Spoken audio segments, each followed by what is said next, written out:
विशेष सूचना ए भिडियोटी केवल आपनको कुतुकुतु କରିବା ପାଇଁ ଆମେ କାହାକୁ ଆକ୍ଷେପ କରି ଭିଡ଼ିଓଟି କରିନାଉ କିମ୍ବା କାହାର ମନରେ ଆଘାତ ଦେବା ଆମର ଉଦ୍ଦେଶ୍ୟ ନୁହେଁ ତେଣୁ ଭିଡ଼ିଓଟିକୁ କମେଡି ହିସାବରେ ନିଅନ୍ତୁ ଯଦି ବା କାହାକୁ ବାଧିଥାଏ ତାହେଲେ ହାଲକା ଟିକେ କ୍ଷମା କରିଦେବେ ଧନ୍ୟବାଦ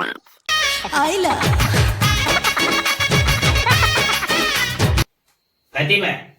अरे फातिमा बेबी जान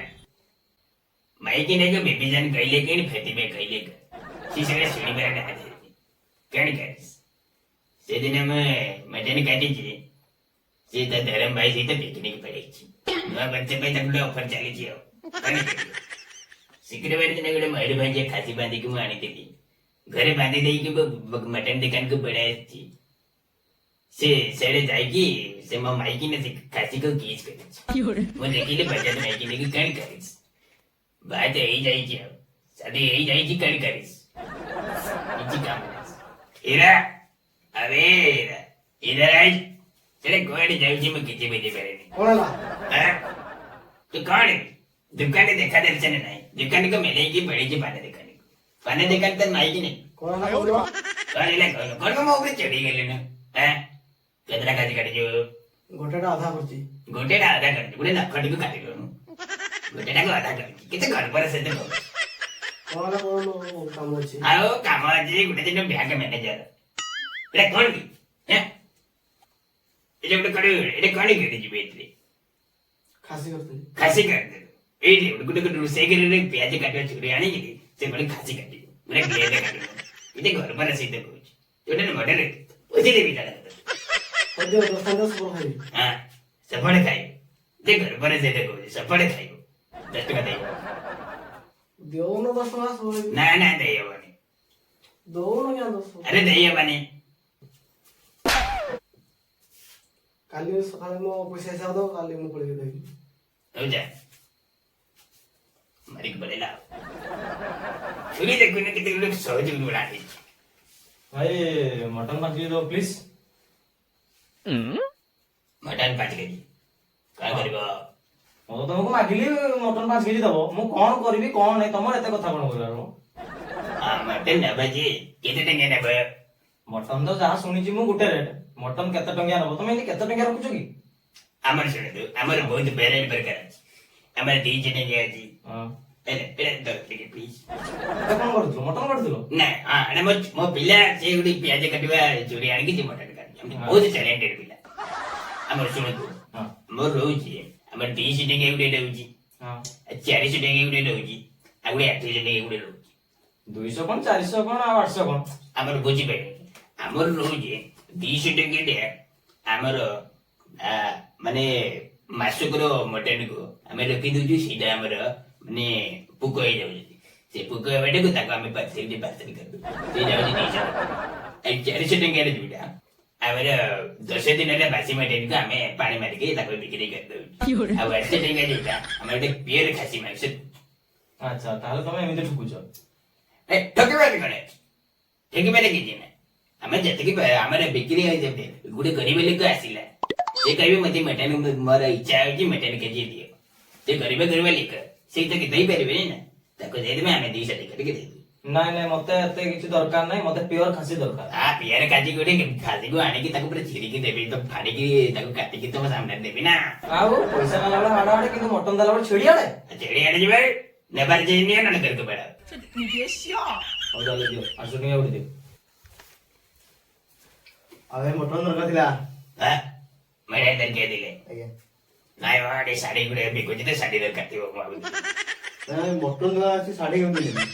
ଆଉ ତମେ ସେଭଳିଆ କଥାବାର୍ତ୍ତା କରିଛ ମେଟେନ୍ ଦରକାର ଥିଲା ମେଟେନ୍ ଦୋକାନ ଖାଇ ଦେଇଛ ଏଠି ଖାଲି ଲୁଙ୍ଗି ନେବ କେତେ ଦରକାର ଥିଲା 50 କିଲୋ 50 କିଲୋ 50 କିଲୋ କାଁ କରିବ ଆମର ଚିଣା କରୁ ଆମର ହେଡ ସାର୍ କହିଛନ୍ତି ନୂଆ ଇୟର ପାଇଁ ଦରକାର ଅଛି ନୂଆ ଇୟର ପାଇଁ ଦରକାର ଅଛି ସେଟା କହିଲେ ନୂଆ ଇୟର ପାଇଁ ଦରକାର ଅଛି ମତେ ଗୋଟେ ମଟେନ୍ ଦୋକାନକୁ ଆସିକି କହିଛି ମଟେନ୍ ଦରକାର ଥିଲା କଥାବାର୍ତ୍ତା ବୋଧେ ତମେ ଜାଣିପାର କଥାବାର୍ତ୍ତା କରୁ ତ ମଟନ ଦବ ଏତେ କଥା କର ମଟେନ୍ ଦରକାର କେତେ ଟଙ୍କା ନେବ ଆମର କେତେ ଟଙ୍କା କିନ୍ କରୁଛନ୍ତି କି ଆମର ଭେରାଇଟି ପ୍ରକାର ଅଛି ଯେମିତି ଗୋଟେ ଡ୍ରେସ୍ ଦୋକାନଟେ ଲୁଙ୍ଗିଟେ ଅଛି ଚଟିଟେ ଅଛି ଆମର ସେଭଳିଆ ସବୁ ଭେରାଇଟିର ଅଛି ଆଚ୍ଛା ସବୁ ଭେରାଇଟିର ସବୁ ଭେରାଇଟିର ଅଛି ମୋ ଏ ଆଲ୍ଲା ପିଓର ମଟନ ଦରକାର ପିଓର ମଟନ୍ ଦରକାର ହଁ ପିଓର ମଟନ୍ ଆମକୁ ପଡିଯିବ 1000 ଟଙ୍କା ପଡିଯିବ ନାଇଁ ଭାଇ ଶୁଣ ପଚାର ଯେମିତି ହଁ। ଯୋଉ 700 ଟଙ୍କା ଦେଇଛନ୍ତି କଣ ମତେ କରିବା ଟିକେ ଡିସକାଉଣ୍ଟ କରନ୍ତୁ। ମାନେ ଗୋଟେ କିଲୋ ପ୍ରତି 700 ଟଙ୍କା ଦେଇଛନ୍ତି। ହଁ 700 ଟଙ୍କା ଦେଇଦବା 700 ଟଙ୍କା ଦେଇଦବା। କଣ ଟିକେ ଡିସକାଉଣ୍ଟ କରନ୍ତୁ। ଡିସକାଉଣ୍ଟ ମାନେ ତମେ ଜି ମାରିବ। ଯଦି ଶୁଣନ୍ତୁ ଆମର ଆକ୍ଚୁଆଲି ଆମର 300 ଟଙ୍କା ଗୋଟେ ଅଛି 400 ଟଙ୍କା ଗୋଟେ ଅଛି ଆଉ ଗୋଟେ ଅଛି ଆମର 800 ଟଙ୍କା ଗୋଟେ ଯେ ମିଛ। କୋଉଟା କେମିତି ଆମର 200 ଟଙ୍କାଟା ଯୋଉଟା ଅଛି 200 ଟଙ୍କାଟା ଆମର ମାସକର ମଟନକୁ ସେଇଟାକୁ ରଖି ଦଉଛୁ ମାନେ ସେଇଟା ପୋକ ହେଇଯାଉଛନ୍ତି ସବୁ। ପୋକ ହେଇଯାଉଛନ୍ତି ସେଇଟାକୁ ଆମେ ପାଣି ମାରିକିରି ପାର୍ସଲ କରୁ। ଯଦି ଆପଣଙ୍କର 400 ଟଙ୍କିଆଟେ ଯଦି ନେବେ ଆପଣଙ୍କର ଆପଣ ପାଖେ ଶୁଣନ୍ତୁ ଆମର 200 ଟଙ୍କିଆଟେ ପୋକ ହେଇଯାଉଛନ୍ତି ସେଇଟାକୁ ଆମେ ଦେଇଛନ୍ତି। ଆଉ ରହିଲା ଆମର 400 ଟଙ୍କିଆଟେ ଯୋଉଟା ରହୁଛି ସେଇଟା ଆମେ ପାଣି ମାରି କାଇଁ ବାବା ତମେ ପେଲି ହଉଛି ତମେ ନେବାତେ ନା ଓ ଭାଇ ଆରେ ଟିକେ କର ଏ ଭାଇ ମୁଁ ବି କେତେବେଳେ ଅପେକ୍ଷା ଭାଇ କରିଛି 50 କିଲୋ ନେବି। ତମେ ଝଗଡ଼ା ହେଇସାରା ମୁକ୍ତା। ଭାଇ ମୁଁ ବି ନେବି ମୁଁ ବି କେତେବେଳେ ତ ଭାଇ ମୁଁ ଆସିଛି 50 କିଲୋ ନେବି। ଭାଇ ମୁଁ 5 କେଜି ନେବି। ହଁ 50 କିଲୋ 50 କିଲୋ ଝଗଡ଼ା ହେଇସାରା ଆଜ୍ଞା ରୁହନ୍ତୁ। ଶୁଣନ୍ତୁ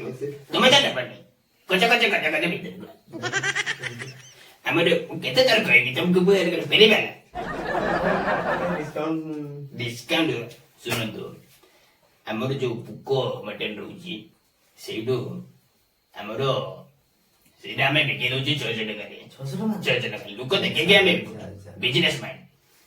ଯଦି 700 ଟଙ୍କା ଦେଇଛନ୍ତି ଆପଣଙ୍କ ରେଡି ସାର୍ ତାହେଲେ ତମକୁ ପଡିବ 250 ଟଙ୍କା 200 ଟଙ୍କା ଆମେ ବିକୁ କିନ୍ତୁ ତମକୁ 250 ଟଙ୍କା ପଡିବ। ତମରି 50 ଟଙ୍କା ଲାଭ। 50 ଟଙ୍କା ଲାଭ ତମେ ଯଦି ଏତିକି ଜି ମାରୁଛ ଆମେ ଟିକେ ଜି ମାରିବୁ। ଭାଇ ନିଅ କିଛି କଥା ନାହିଁ କିନ୍ତୁ ଏଇ ଯୋଉ ପୋକ ଅଛନ୍ତି କିଛି ପ୍ରୋବ୍ଲେମ ହେଲା କି? ନା କିଛି ହବନି ତଥାପି କିଛି ହବନି ଭାଇ ମୁଁ ରିସେଣ୍ଟ ଗତ ବର୍ଷ ମୁଁ ଗତ ବର୍ଷ ଆମର ସରସ୍ୱତୀ ଶିଶୁ ବିଦ୍ୟା ମନ୍ଦିର ତାଙ୍କର ମଟନ ଦରକାର ଥିଲା ତାଙ୍କର ଭେଜ ବିରିୟାନୀ କରିବାର ଥିଲା କିନ୍ତୁ ମତେ କହିଲେ ମଟନ ଦରକାର ଅଛି ମଟନ ମୁଁ ଦେଇଦେଇଛି ସେ ପିକା ମଟନ ଦେଇଦେଇଛି ସେଟାକୁ ରୋଷେଇ କରିକି ଖାଇଲେ ଯେତେବେଳେ ଖାଇଲେ ମଟନ ସାଙ୍ଗରେ ଚିଙ୍ଗୁଡି ବି ମାଛ ବି ପିସ୍ ଦେଇଛ ମାନେ ତା ସାଙ୍ଗରେ ମାଛ ନା ତମେ କାଇଁ ବୋଲେ ଉପରକୁ ଭାଇ ରୁହ ତମେ ଉପରକୁ ତମେ ତ ନା ପାନ ଯେ କୋଉଟା ନବ ସେଇଟା ଫାଇନାଲ ଭାଇ ସେଇ ପୋକ 250 ଟଙ୍କା ନେବେ। ଠିକ ଅଛି ଫାଇନାଲ କରିଦବା ଶୁଣନ୍ତୁ କେହି ଜାଣିପାରିବେନି ଆଉ ତମେ ସାର୍କୁ ବି ଭାଇରାଲ କରିବ ତମେ ତ ବଢିବ ମୋ ବେପାର ବଢେଇବ ମୋର ବି ଲାଭ ରହୁଛି ନା ଏଠି ଆଉ ହଁ ତମର ବି 50 ଟଙ୍କା 50 ଟଙ୍କାରେ ହଉ ତାହେଲେ ଦୋକାନ ବନ୍ଦ କର କାଇଁ ଯାହା ତ ଠକିଲ ହଁ ଏବେ ଚାଲ ଆମ ପାଖରେ ଠକିବ ମୁଁ ଆଗ କେତେ ପଟେ